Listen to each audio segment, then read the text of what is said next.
Alright, so I'm recording this right after I record pretty much like your first power video. So now what I'm going to do is I'm going to show off pretty much like how you would make your barrel and your cannon and like your first hammer. So basically, if you don't want to know what a hammer is, your hammer is when you have your sand up the wall. So I'm going to use wool for this, and I'll use yellow wool for the sand and red for the TNT. So when you have your so pretends that this is your wall. You have your sand here, and you have your hammer above. So this is what your hammer would be here, and this is where your sand would be. Because, like I mentioned before, there are two powers in a normal 255 that is used today. And that's how you get the difference, so that there's the sand and the hammer are not in the same spots and everything. So, like, not everything will be in the same block at the wall. And pretty much, the way the hammer works is all of this will explode, giving all of the sand here a lot of downwards velocity, so a lot of downwards momentum. And the reason why it stacks a pillar like this is because in Minecraft, no entity is processed at the exact same time as another one. And it makes it so that there's something called an order, which is called order of entities. And I'll go more in description of that later on, and probably in a different video. But pretty much, because there's an order, right, and it would be like that no matter what, really. Like, there's always going to be an order. Pretty much what happens is, say you have all of your sand turn into an entity, right? There's going to be an order in which sand, like, processing all of the sand, like, of it moving downwards, right? Or just it moving at all, in a tick. So what will happen is, say, right, so you have your, let's do it right here. Your hammer and your sand here. So let's get rid of this one right here. And what will happen is the first sand in the order, after all the hammer explodes, is going to go push down, and it's going to push down to here, and it's going to go all the way down. Then the next sand is going to push down, because this now is turned solid. It's no longer an entity state. Now it's turned solid, because it hit the ground. So now this here, right, this is going to push, the second sand is going to push down and turn solid on top, and it's going to keep repeating the process until it's going to keep repeating the process until you either run out of sand, or it reaches the same height that the entity, or where the sand originally was before the hammer exploded. And now you can't just have like 3 hammer and call it a day to stack it. And I know I did a 55 hammer 255, and that's more of using an exploit with Minecraft, and that was a jar exploit, so it's not even meant to happen.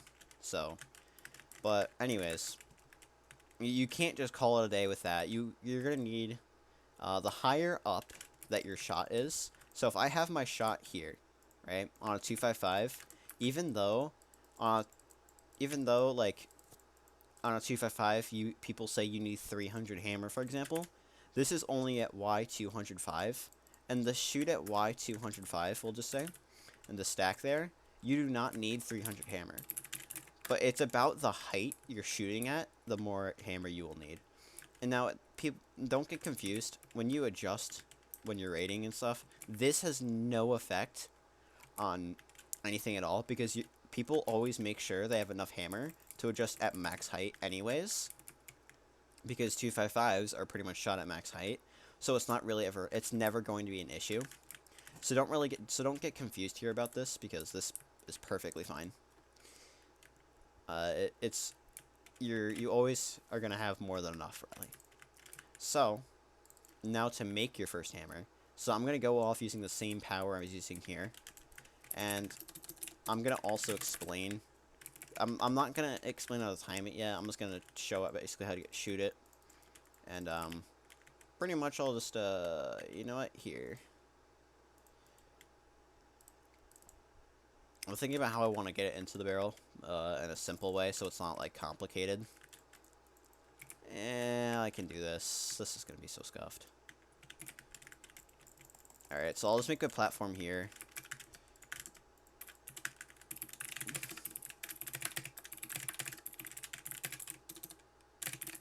Alright, so I'm gonna do my infinite boosters again, right? And then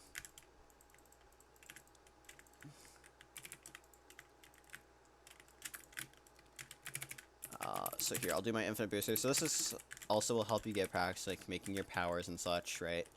And now I just have that. Just gonna wire this. I'm gonna keep it really simple. I'm not gonna do any like ways I wire cannons currently when I do this, I guess. Let me also do this. Just quickly add that there.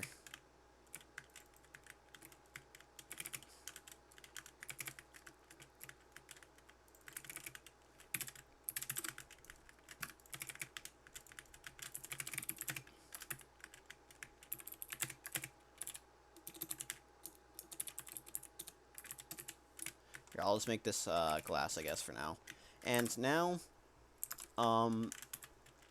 now what you do is you do the same thing we did with the power, and except of having two different times, one for this side, one for the other, everything's just going to be on the same time for both sides of this, right? So I'll go like here, and I made it, you know, so I can have 15 long. And now on a regular 255, you just only have to have like 300. So if I count my dispensers here, I have 300. I'm just gonna leave it at that, and I know people like experienced cannons are just they're probably gonna yell at me, oh, you only need this much, this much. It's just a tutorial. So pretty much you do the same thing, you build this and whatever, right? And now because I'm only doing a tutorial and you aren't gonna know how to really time the cannon yet, I'm just gonna make it really simple to time this. I'm just gonna make it so that it gets shot out of the cannon, alright?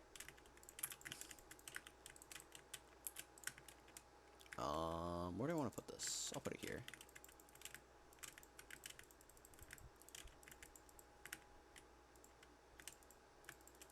Yeah, so I'll just do that. I don't know why I'm still building like I'm making it for printer. I don't know why. Anyways, now we have this here, right? And now we have two sets of things here. So now this is going to obviously be after what this is here, right? And now here's the issue. We have to make sure that this gets into here before this goes all off. Before, like, this TNT and this one goes off. Obviously, it's going to have to be after this one. But for the sake of this, I mean, it's going to be messy anyways. So I'll just make it so it goes off after this one. But I'll get in there before this one goes off anyway. So it's because it's just going to be messy. And now the way to do this is you're going to finally have to count ticks. And counting ticks is really simple.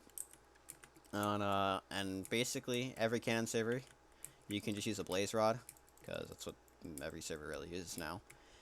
Except for XYZ's, Dan's. I don't know why you decided to use a fucking iron axe. Don't know what kind of world you're living in there, but, anyways. What you would do is you just right-click the redstone repeater, and it would be like, oh, now you have this much on your tick counter, right? Now that's how much time you have on your tick counter. That's how much, well, that's how much, whatever. So you do that, and then you'd obviously do that.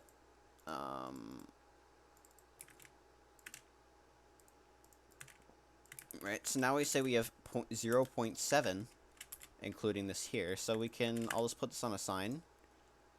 So we'll say 0.7.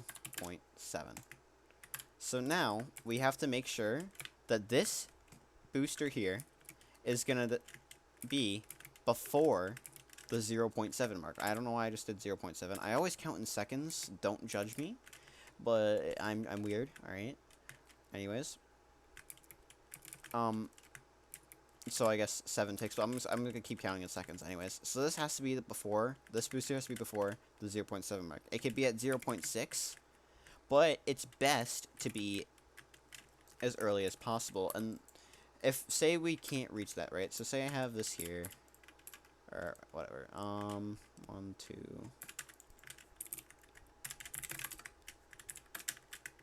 Right. Say we have it like this, right? And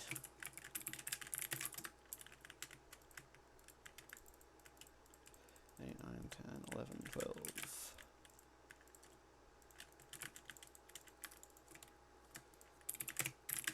I'm not making it clean because I don't care enough to.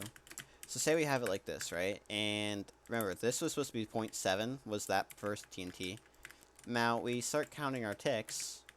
Not a good example. I'll just add to your repeaters. So say we start counting our ticks, right? And we get to the situation here where now this is also at 0.7, or this is later than that power, or this is not even, or this is not have enough difference between this, or this is not, this is too, the power is too soon after this. So say this would be like 0.6 or something. What you can do is you can just simply add a tick right there. So now this is before that by 3 ticks, because we added 3 ticks in this here. So now if we look at it, now what will happen is this is going to get pushed out, and that is all going to get shot at once. And I will just make I will make something quick. So basically it's just shooting something out of your a cannon for your first time. I'm just gonna do this because I don't really have it really meant for adjusting, and I will fire it. And pretty much right there you can see that it got shot into here. And if you're questioning what these red boxes are, it's just explosion boxes. It's really useful for me personally. I use them all the time in cannoning. But for a beginner cannoner, I would say breadcrumbs would be a lot more helpful for you. But later on, like, the more experience you get with cannoning, breadcrumbs really become useless because you already know where TNT is going to be going. Anyways, like, if something goes wrong, like, oh, yeah, no, TNT's missing. You just know why it's missing and everything, unless it's, like, the entire cannon. But even if it's the entire cannon, I mean, it's easier to figure out.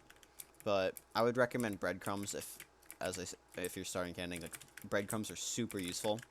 And I don't recommend cannoning on either Orbit or Falcon. And hear me out when I say this. And that's because both of them are meant for raiding purposes and, like, factions and playing factions. They're not meant for cannoning, really.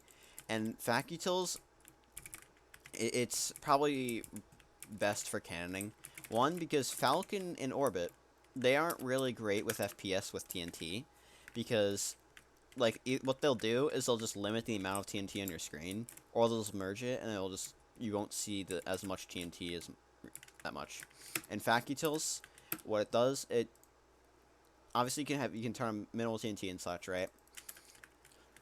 Like I do. But it's basically Facutils by default, even without this on, it still has a lot better FPS because it optimizes FPS with TNT just movement, and it's just movement itself and just TNT just sitting there.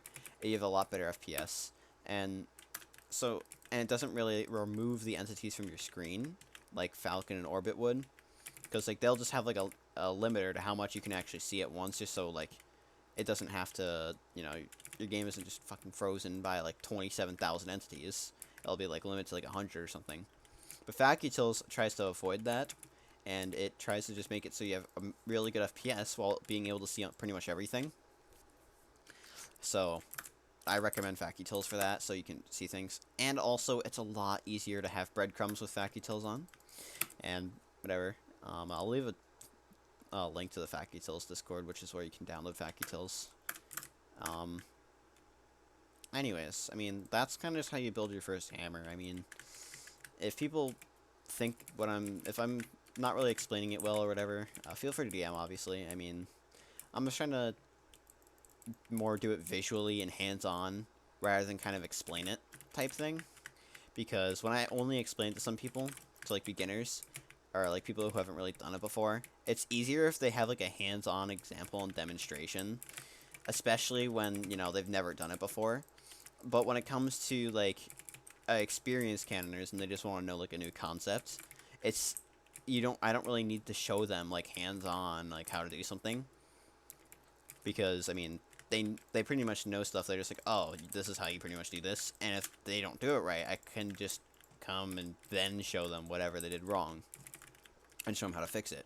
But when it comes to something like to a newer cannoner, obviously it's better to have something hands-on and a demonstration of how you would do it.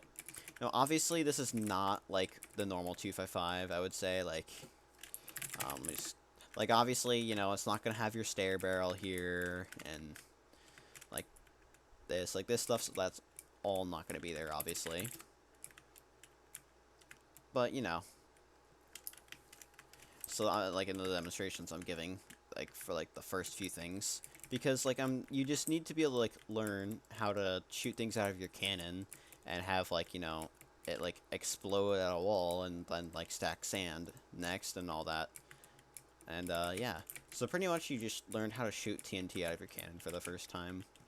And then next I'll probably show how to make either a sand comp. And quick tip with sand comps, always stick with one type of sand comp. Like, obviously learn how to make all the types. I'll probably just explain this or give this tip again.